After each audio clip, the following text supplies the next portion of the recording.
Ito ang special episode ng Ronda Probinsya. Ako po si Dennis Dato.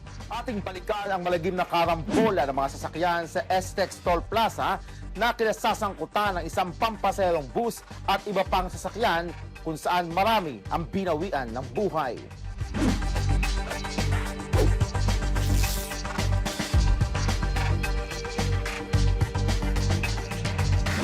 Nabangga ng isang bus ang mga sasakyan sa STEX Toll Plaza noong Mayo 1. Ilan sa mga biktima ay dadalo lamang sa children's camp.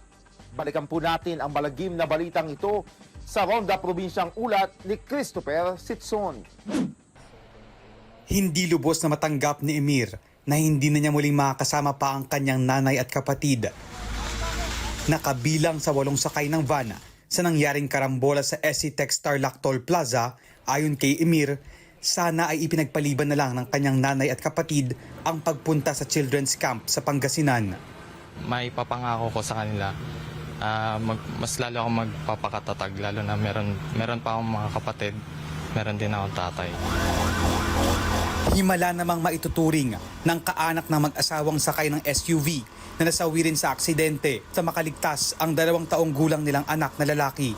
Yung bata nga nakita na gumagapang. Pero good thing, yung bata parang himala na nabuhay. Kasi isipin mo magbabakasyon lang.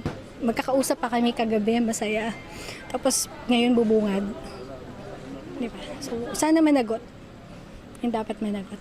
10 ang nasawi sa karambola ng 5 sasakyan, habang 37 naman ang sugatan. Yung mga casualties natin, yung nakita mo ng mga mas malalang injuries. So most of them most likely died of traumatic brain injury. Umabot ng 2 oras ang retrieval at rescue operation sa mga biktima. Ang mga sakay ng bus, kinailangan pang tumalon sa bintana dahil hindi madaanan ng pinto matapos mawasak. Yung impact talaga ng aksidente, makita mo talaga na ganun kalaki kasi napipinang gusto yung 2 sasakyan na na-sandwich. After siyang tinamaan ng bus, lalo na yung urban. Ayon sa Tarlac Police, nakaidlip umano ang driver ng bus kaya nagdire-diretso at sinalpok ang mga nakapilang sasakyan malapit sa toll plaza ng STEX. Unang sinalpok ng bus ang van at tumama ito sa SUV na bumangga naman sa 18-wheeler truck at isa pang kotse. Nakwento daw niya na sa atin pong investigador na naidlip daw po siya. Kaya po ganun po yung nangyari. So namalaya na lang daw po niya na nabumangga na po siya. Isinailalim na sa alcohol at drug testing ang driver ng bus. Ipinag-utos ng LTFRB ang 1 buwang preventive suspension sa operasyon ng Solid North. Mahaharap sa patong-patong na reklamo ang driver ng bus na tumangging magbigay ng pahayag. Nagdigatibo sa alcohol test ang driver ng bus na nasangkot sa karambola sa STEX. Balikan natin ang balitang ito sa Ronda Probinsyang ulat ni Zian Ambrosio. Nasa Tarlac Provincial Hospital pa rin ang driver at nag-iisang survivor sa van na kasama sa nayupi at naipit sa karambola ng 5 sasakyan sa Tarlac City. Sa imbestigasyon ng mga pulis, galing Cubao, Quezon City ang bus at papuntang Pangasinan na mabangga nito ang isang van na may 9 na pasahero. Na bumangga naman sa isang kotse, luna ng 3, bukod pa sa isa pang sasakyan at isang truck na nadamay. Kwento ng 39 anyos sa driver ng van, nawalan siya ng malay matapos ang aksidente at laking pasalamat niya na siya'y nakaligtas. Pero patay ang kanya mag-ina na kasama sa 8 sakay ng van. Naubos po yung pamilya ko doon. Kasi isang anak lang po namin, saka yung asawa ko. The rest po, yung mga ka-church po namin. Sabi ng driver, papunta sana sila sa youth camp sa Pangasinan nang banggain sila. Parang na-sandwich. Parang lumiit yung sasakyan. Himala na may nag-open ng door ko. Hindi ako naipit. Hindi pa pinahintulot yung buhay ko. Namatay din sa aksidente ang mag-asawang John at Jane Danica Alinas. Nakaligtas naman ang 2 taong gulang na nag-iisa nilang anak na nakapwesto sa likod ng kotse. Kabilang ang kanilang sasakyan na na-sandwich sa pagitan ng bus at ng truck. I-break yung pa Baguio as well as papunta natin sila for vacation. Usually ma'am talagang pag Baguio or within Luzon, lagi nagyayaya. Hindi yan bumabiyahe ng sila lang. Hindi namin maintindihan bakit magkakausap kami araw-araw. So Airbnb tayo, ganito, outing man tayo, ganito. Miyembro ng Philippine Coast Guard si Jane Danica. Nakatakda namang magbigay ng financial assistance ang PCG para sa naiwang anak na mag-asawang Alinas. Sinampahan na ang mga kasong reckless imprudence resulting in multiple homicide, multiple injuries at damage to property ang driver ng Solid North Bus. Meron kayong gusto sabihin na mensahe? Nagnegatibo sa alcohol analysis test ang driver ng bus pero tumanggi na itong magpa-drug test ayon sa PNP. Yung result po nun is negative po siya sa alcoholic test, sa breathalyzer. And then doon po sa drug test is nag-refuse po siya. Tumanggi siya magpa-drug test? Tumanggi po siya magpa-drug test. Karapatan niya po yun na mag-refuse kasi po is traffic accident po ito. Nakalabas na sa ospital ang 35 nasugatan sa aksidente. Nakalabas na ng ospital ang nag-iisang survivor sa van na nasangkot sa karambola sa SCTEX.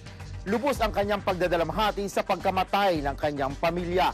Sa Ronda Probinsyang ulat ni Liza Aquino, napatawad niya na ang driver ng bus na nakabangga sa kanila. Nadurog talaga yung puso ko. Grabe. Sobrang bigat. Yung mga sakay ko pinagkatiwala sa akin yun. Yung hipag ko, yung anak, asawa ko, yung kapitbahay namin. Sa akin pinagkatiwala yun, tapos wala akong nagawa. Durog talaga ako. Grabe, durog talaga puso ko. Hanggang ngayon ay hindi pa rin makapaniwala si Jerry Tuazon sa sinapit ng kanyang pamilya at kaibigan matapos masangkot ang kanilang van sa karambola sa SCTEX noong May 1. Kwento ni Jerry, papunta sana sila ng Pangasinan ng kanyang asawa, anak na 8 taong gulang, hipag at mga matatalik na kaibigan at kasama sa simbahan. Tuwan-tuwa sila kasi sabi nila, after ng camping, diretso kami ng Baguio. Kasi siyempre, nandun ka na sa area na yun. At nagkataon po na sa pagkakataon na yun ay kami yung ginawang preno ng bus. Wala akong naramdaman. Ni marinig, wala. Hanggang ngayon, iniisip ko, pinipilit kong isipin, wala akong narinig. Pero nagising po ako, nasa hospital na kami.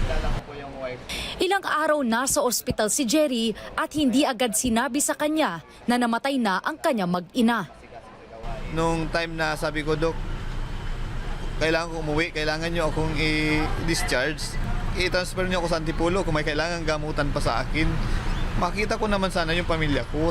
Doktor sa isang government hospital ang asawa ni Jerry. 12 taon na silang kasal at may isang anak. Yung nangyari na yon at tanggap ko na yun ay pinahintulot ng Panginoon. At sila'y sa amin ay sila'y natutulog lamang. Masaya na ako na pinahiram kayo ng ilang araw sa akin, panahon, taon. May mensahe rin siya ngayon sa bus driver na nakabangga sa kanila at sa may-ari ng Solid North. Okay na po ako, napatawad ko po yung driver. Ayaw ko pong ipasara ang Solid North. Sa mga driver, may pamilya po yan. Sa mga sumasakay, kailangan po nila yan. Ang akin lang po, kung mayroong pagkukulang po yung kumpanya, kailangan lang pong kumpletuhin. Sila ay regular na drug test, seminar, at yung mga oras ng kanilang trabaho dapat sakto lang. Tao naman sila, hindi sila robot. Para safe lang lahat, safe yung sakay mo. Umaasa yung mga tao, umaasa yung pamilya na nakakarating sila. Katulad sa amin, umaasa ako na yung pamilya ko kasama ko ngayon.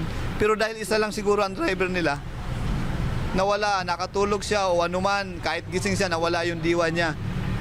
Kaya kami nasagasaan. Muli ang aming pong taus-pusong pakikiramay sa pamilya ng mga nasawi sa malagim na aksidente. At huwag pong bibitiw sa pagsubaybay sa mga kwento sa Luzon, Visayas at Mindanao.